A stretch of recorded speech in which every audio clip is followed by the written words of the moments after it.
آپ نے یہ آیت تو سنی ہوگی، ان اللہ علی کل شیء قدیر، اللہ پاک ہر چیز پر قادر ہے۔ جی ہاں، اس ویڈیو کے اندر آپ اس کا ایک چھوٹا سا نظارہ دیکھیں۔ کسی نے یہ مناظر عکس بند کیے ہیں، مناظر کیمرے کی آنکھ میں ریکارڈ کیے ہیں۔ یہ ایک چھوٹی سی مادہ مکھی ہے۔ ہوا کیا کہ اس کا جو شوہر ہے وہ فوت ہوتا ہے۔ اب یہ مکھی سب سے پہلے قبر کھودتی ہے۔ اب دیکھیں اللہ پاک کی قدرت کے نظارے دیکھیں کہ اللہ پاک نے اس چھوٹی سی مخلوق کے اندر کتنی عقل رکھی ہے، سمجھ رکھی ہے کہ کس طرح ایک فوت ہونے والے کو باعزت دفن کیا جاتا ہے۔ اس کا شوہر فوت ہوتا ہے، یہ پہلے قبر کھودتی ہے، اس کے بعد یہ اڑتی ہے اور جا کر اس کو اٹھا کے لے آتی ہے، اور جب یہ اڑ رہی ہوتی ہے تو اس وقت اس کو سینے سے لگا کر رکھتی ہے، اور اس کے بعد آ کر یہ اس قبر کے اندر اس کو باعزت طریقے سے دفن کر کے اوپر مٹی بھی ڈالتی ہے۔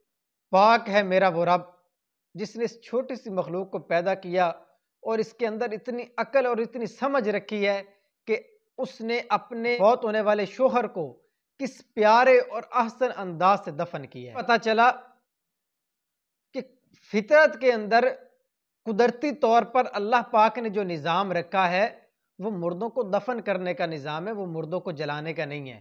اس سے اسلام کی حقانیت مزید واضح ہوتی ہے۔ اللہ پاک نے سب سے پہلے کوے کے ذریعے انسان کو ایک دوسرے انسان کو دفن کرنے کا طریقہ سمجھایا تھا، اور الحمدللہ اللہ پاک کے فضل سے مسلمان اسی پر عمل کرتے ہیں، اور اپنے فوت ہونے والے مسلمان بھائیوں کو، مسلمان بہنوں کو اچھے اور احسن انداز سے، جو فطرتی انداز ہے، جو قدرتی طور پر اللہ پاک نے رکھا ہے، وہ اپنے مردے کو، اپنی فوت ہونے والے مسلمان بھائی کو اچھے انداز سے دفن کرتے ہیں۔ مردوں کو جلایا نہیں جاتا۔